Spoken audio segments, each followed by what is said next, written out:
Hey, we're continuing our chat with Sam Holland today. This is episode 4. I've just gotten so much value from these interviews with Sam, and I hope you have as well. We've covered a ton in the past, so if you haven't seen those yet, make sure you go back and listen to all the other episodes I've done with Sam Holland. This one is about social. So he mentioned at one point that he would post a lot. If he had to grow his music career from scratch now, he'd do that by posting a lot. So he went more into depth about what that actually means and talked about where to post, what to post, what kind of content really works. And this guy knows what he's talking about. He's been able to grow his Instagram and YouTube to quite a large audience. And if you go on either of those, which I absolutely recommend that you should, search him on Instagram or find his YouTube channel. I'll put a card up here. He knows what he's talking about. So the insight that he gives us is it's phenomenal. So stick around. I guarantee you will grab a lot of value from this episode. So let's flick now to my interview with Sam Holland about posting to your socials.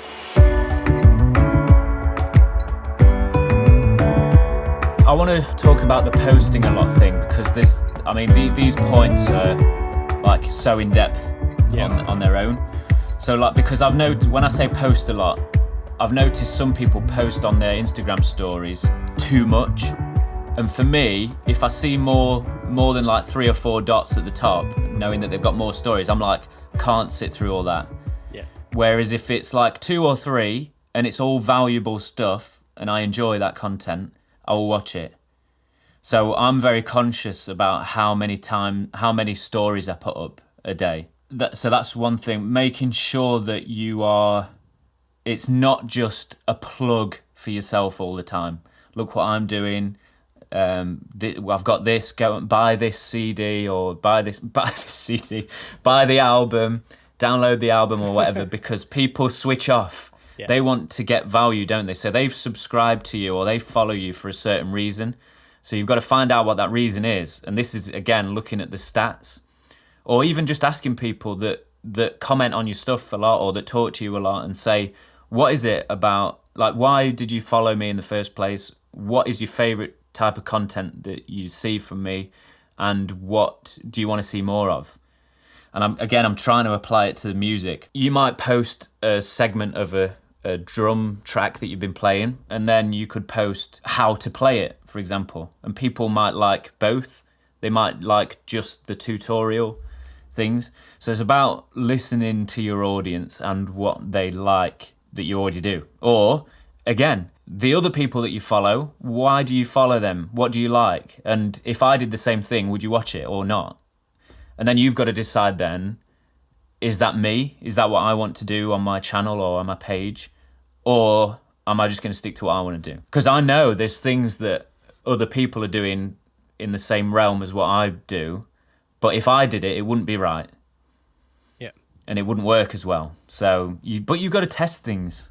I'm so sorry. I'm going off on a tangent. It's probably confusing a lot of people, but there's so much to think about and talk about. And as well, like, I don't know. So what platforms are you on? You've got your YouTube channel. You've got Instagram. Are you on Facebook and Twitter? Do you do it all, or no? I just do I do the 3. I think culturally, kind of where we are here, it's Twitter's never really took off out where we are anyway. So to be YouTube, Instagram, Facebook, and then people are kind of musos are trying TikTok because people are making it there. I was going to say, because like I've never been a big Facebook person. I love Instagram, and I feel like you've got to, and this is like a piece of advice as well, you've got to choose the platforms that you enjoy interacting on or with on, because like I don't like to, like people say, you got to get on TikTok, and it's like, but I don't enjoy it. Yeah. And if I was doing things just for the sake of it, I'd just hate it. So that's important as well. And I wanted to clarify that when I say post a lot, post as often as you can, but only do as much as you can to where you're still authentic and it's still good, like quality for your audience and for yourself. Because I know, like, if I started doing TikTok, my energy would be all on that and not the YouTube thing. So you choose your favourite platforms and stick to them. Yeah, is my advice.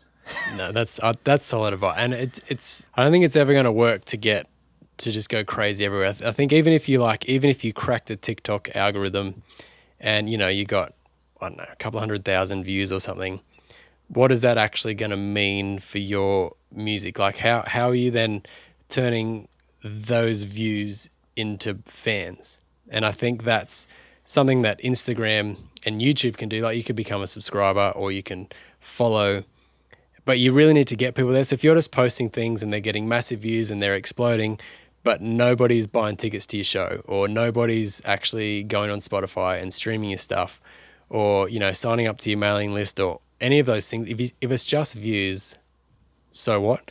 And I think that it kind of when people are chasing these TikTok or the next big thing just to spin up all these views, it's a bit of a pointless chase, I reckon. Exactly. It does feel a little bit like chasing the views and the likes rather than it's leading somewhere. Yeah, which leads you to feel like failure maybe a bit for the next one. So you do the next video and it's only half those because it didn't have, I don't know, the right keywords or something in it. Yeah. So you didn't get the views, and it's like, oh. So it's interesting. Yeah. I think it makes it so difficult. I've done some videos on it before where chasing likes is just completely upside down. If you want to, it depends what you want. If you just want popularity, and if you're the kind of person that really needs positive comments coming in or whatever, then maybe do that for your self-esteem or something. But if you want to make it, if you're wanting to go somewhere, and if it's your plan A with no plan B, no fallback, you really need to be more intentional about actually nurturing relationships and actual a fan base or an audience that's engaged and will purchase from you in some capacity. Exactly. Yeah.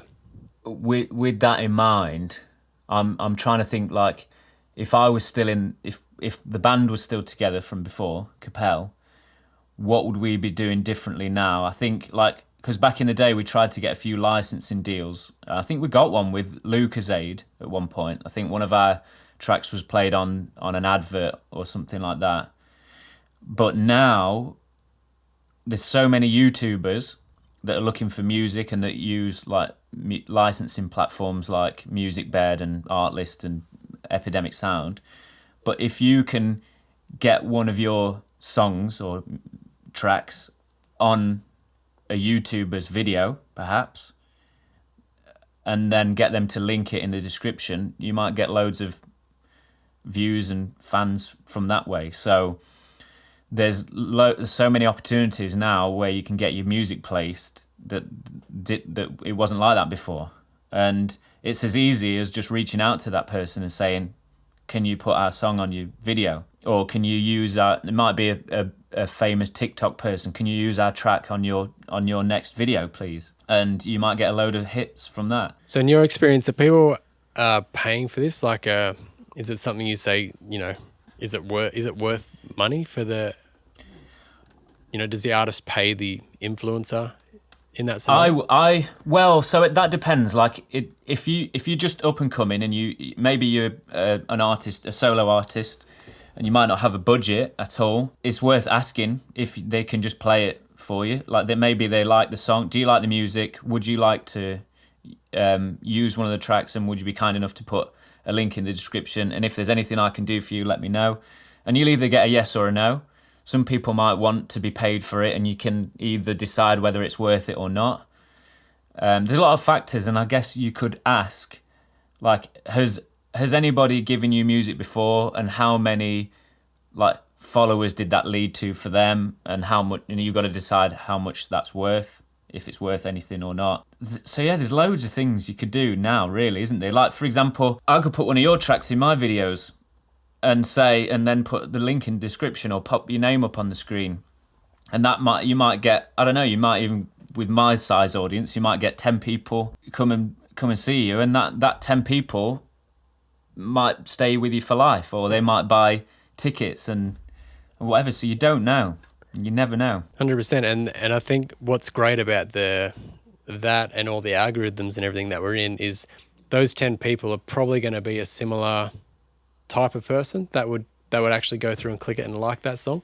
So then, Spotify, YouTube is profiling those 10 people and finding other people similar, which is awesome for a small artist up and coming, because it's breaking out of your family or your social circle or your town, which is, like that person are all completely different people. So yeah, they all like it, but it's not really enough data for an algorithm to go, this is the audience. So once you start getting like what you're talking about and you've got those 10 people that click on it, that's actually narrowing down your audience, which in turn will actually expand your audience. Exactly, because YouTube's got to find what your audience is first before it knows who to put it out to. Yeah. But yeah, like I'm just trying to, like right now, I'm just trying to think of what I would do now if I was still in a band or playing guitar. It's all about trying to bring value to whoever's following you, really. And there's loads of different avenues. You might be a teacher, so you can just post how-to videos, little tutorials and stuff like that. Or if you're a band, I like to see a lot of behind-the-scenes stuff, really, like little clips of rehearsals, not super long ones, just on the story, a little bit of behind the scenes, and things like that. Or even, this is my new rig, I've got a new amp, I'm trying this pedal out, this is what it sounds like, super quick, can't wait to use it on tour or whatever. Little things like that, little nuggets of information. Is this helpful stuff, by 100%, the way? man. Yeah, this is great. Yeah.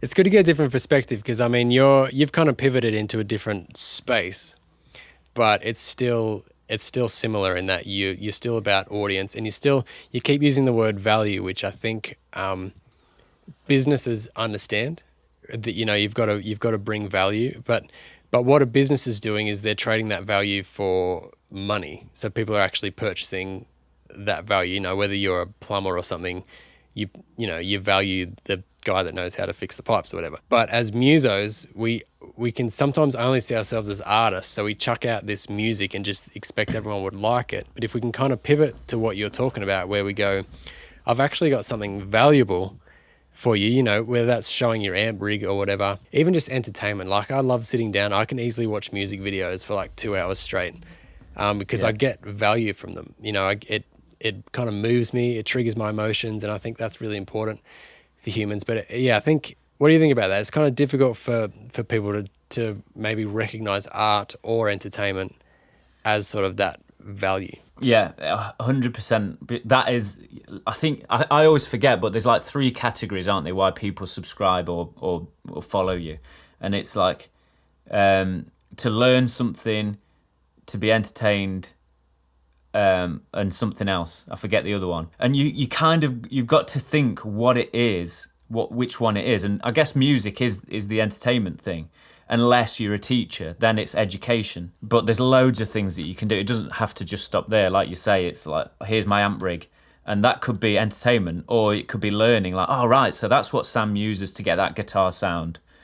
You know, so they can fuse together. But it's kind of like what you do now. Your podcast is sharing experiences that you've had and other people have had.